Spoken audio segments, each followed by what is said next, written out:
A few weeks ago, I bought a lot of mixed computer parts in an online auction. Today they showed up, so let's see what we ended up getting. Let's get started.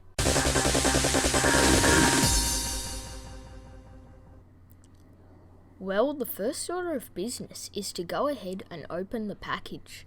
As you can see here, it's just taped shut, so once we go ahead and cut that tape, we have access to the box. Looking inside, you can see the previous owner didn't pack this stuff very well, but hopefully it'll still be alright. Let's go ahead and take out some of the motherboards, which will probably be e-wasted. Starting with this motherboard here. This is too new to be of interest to me, and that goes for a lot of people. So yeah, out it goes. Same goes for this Pentium 4 board, it's in really bad shape. And also this other Pentium 4 board. And lastly, this other LGA 775 board. Just a really low-end board. Anyway, now we're getting to the good stuff. Starting with this Socket 370 motherboard. This is a 440 Lx motherboard, so we can't run many processors in it, but it's still pretty cool. And yeah. Anyway, next up, we have a VIA Apollo board by the looks of it. This one has both Socket 370 and slot 1, so it's a real budget board, not very good. Next up, we have another 440 Lx motherboard, in fact an identical one to the other one. And lastly, we have this standard Socket 370 copper mine board, which looks in pretty good shape. A plastic bag full of expansion cards and other stuff. I can see some good things in there. And we also get a piece of bubble wrap full of more expansion cards. Now I'm going to go ahead and take a look at just what expansion cards were inside. Starting with this S3 PCI video card.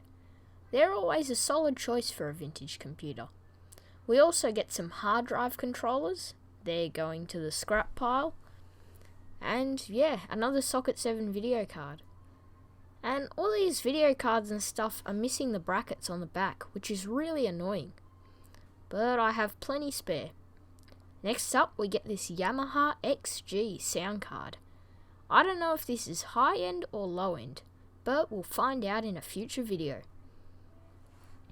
We also get some more controllers. A floppy and a hard drive, going in the junk pile. And we also get some weird thing going in the junk pile. A modem going in the junk pile.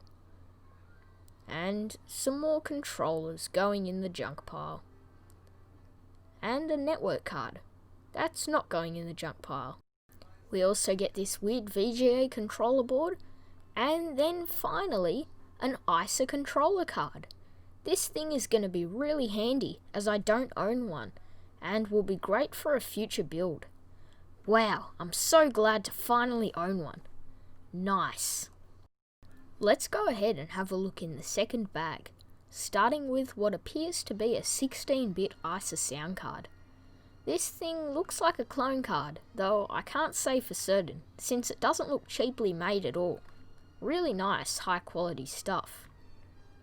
Next up, looking in this giant bag, we get another Yamaha XG sound card. They're piling up. Next up, we have this TNT2 M64. I don't actually own a TNT2 card, so it's really cool to finally own one. Nice.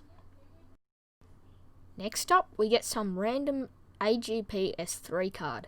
These things are practically rubbish, but I'll keep them. And we have another rubbish S3 card, but again, I'll keep them.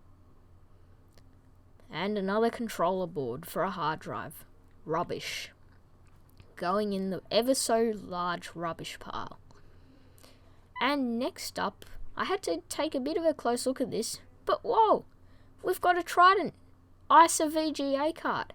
This is really cool, but it's missing the BIOS chips, so I'll have to see if I can add some. Next up we have... No, I don't believe it. A Sound Blaster OR 64. No way. This thing is really cool. I've wanted one for so long, And here it is, a Sound Blaster Ore 64. Awesome! That's going in the keep pile for sure. And then we've got a crappy GeForce FX. That's going in the rubbish pile. Next up, we get a VLB and ISA riser card for what looks like a OEM system. I don't need that, it's going in the junk pile. And next up we get a little network card. They're always handy. Followed by some more network cards. These are just really cheap ones though. They'll still work fine. And then we've got some other parts. This one appears to be a modem of some kind, an 8-bit modem for that matter. And searching through the rest of the bag, it all appears to be junk, the rest of it. So yeah, that's all going to the bin. No use in that. But yeah, although I don't really have a use for this modem, it's still cool to own. Nice. Let's take a closer look at these motherboards, starting with this VIA board. This one has slot 1 and socket 370 on it, so it's clearly a budget board from the time, meant to be able to be upgraded, I guess. Boards like this generally aren't well made and are just bad in general, or at least in my experience. This one will be cool for a budget build, I guess. And we also have this VIA board right here. After doing some research, this is just a standard copper mine board. So while it won't support 2 Aladins or anything, it'll run just fine with any copper mine Pentium 3, and Celeron for that matter. So yeah, anything up to about 1 GHz will run fine. Nice. Next up we have not one, but actually 2 of these socket 370 440 Lx motherboards. These are really limited and are very much budget oriented, since they can only support Celerons, but they're still cool to own. That's about all the parts that we got today, and you'll definitely be seeing a lot of these in future videos.